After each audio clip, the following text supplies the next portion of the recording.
Hello everyone. Today we will be continuing our discussion of traveling salesman problems with a discussion of Hamilton paths and circuits.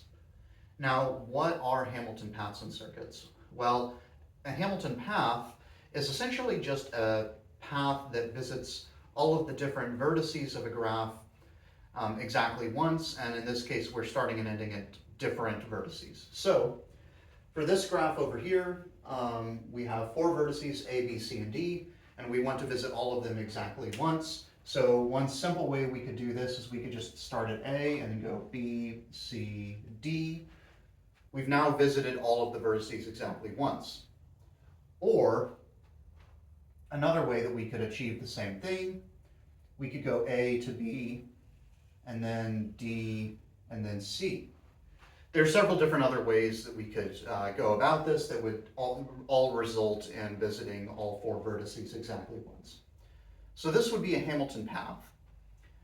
A Hamilton circuit is where we are going to visit all of the vertices exactly once still, but we're going to start and end at the same vertex. So when we have this graph, for example, an example of a Hamilton circuit that we could make is just this sort of figure 8 where we go A, B, D, C, back to A.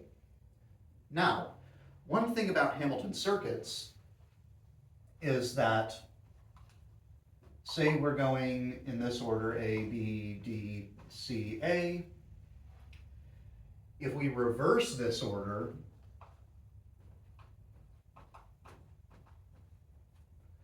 and make it A, C, D, B, A. So we are now going basically the opposite direction through this figure 8. We would consider this to be a different Hamilton circuit from this. However, we can take this Hamilton circuit and change the starting vertex from A to B. So that would make it B, D, C, A, B. These are the same. Why are they the same? Well, because even though we picked a different starting and ending vertex, we are still progressing through the same points in the same order because we're basically moving the same direction, A, B, D, C, A, except we're starting at B, B, D, C, A, B. But other than picking a different starting / ending vertex, the order that we're traveling through the different vertices is the same. So reversing the order of a Hamilton circuit makes a different Hamilton circuit.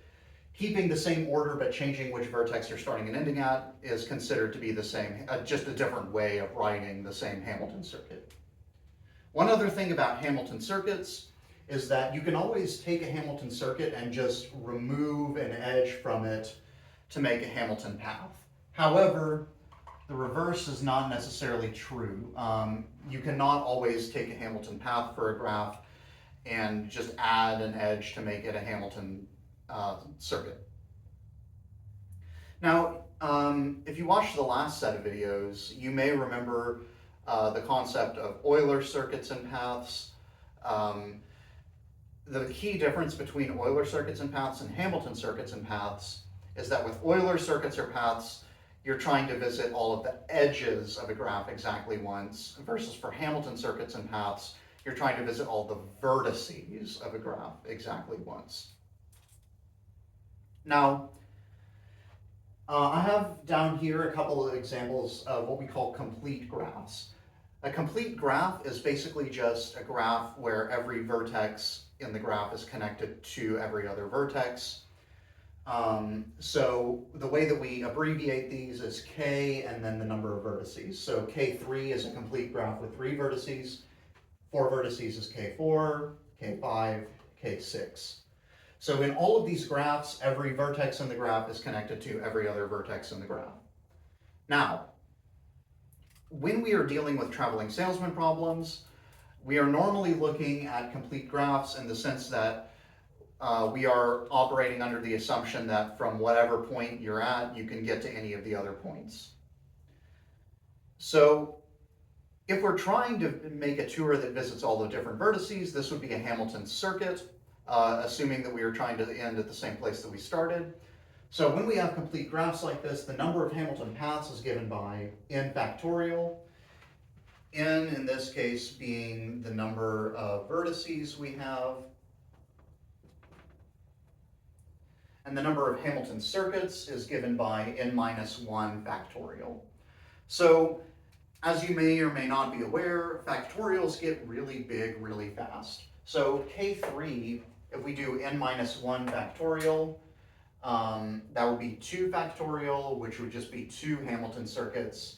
When we do K4, that increases to 6, K5 it's 24, K6 it's 120, and if we were to go on to K7, we would get 720, and it just keeps getting bigger and bigger. Listing out all of the Hamilton paths or Hamilton circuits for a graph is easy enough to do when we have smaller graphs like, say, K3, K4, and maybe even K5, right? But when we get to bigger graphs, it can be very difficult. And one interesting point is that for really big graphs, it can be difficult to do this even for supercomputers. Thank you for watching, and as always, I'm happy to help with questions.